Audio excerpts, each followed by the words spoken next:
Hello. তো আজকে আরও একটা ডেলি ব্লগ শেয়ার করব।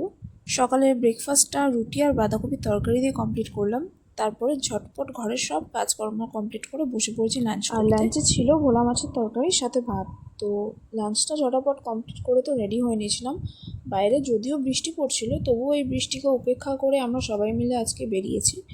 যাব হচ্ছে প্ল্যানেটে, কেনাকাটা করতে নয়, তবে অন্য একটা বিশেষ কারণ। আর প্ল্যানেটে পৌঁছেই আমরা তো সবার আগে আমাদের সেই বিশেষ কাজটা কমপ্লিট করলাম। তারপরে সবাই মিলে ঠিক করা হলো যে এসেছি যখন একটু মার্কেটটা ঘুরেই যাওয়া যায়। আর এর মধ্যেই তো সবারই মোটামুটি খিদে পেয়ে গেছিলো প্রচণ্ড জোরে। সেই কারণে ঠিক করা হয় যে মার্কেটের বেশি ভিতরে না গিয়ে আমরা ডাইরেক্ট স্টেশনে চলে যাবো।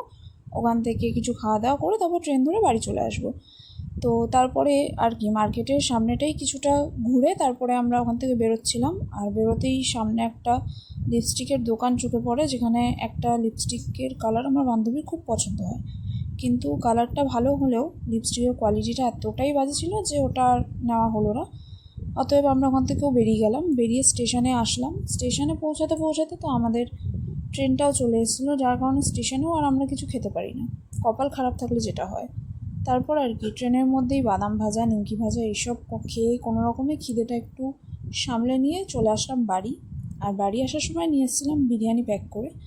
তো বিরিয়ানিটা এনে থালায় ঢালার পরই তো আমার মনটা খারাপ হয়ে গেল, কারণ দেখলাম আলুটা দিয়েছে ভাঙা।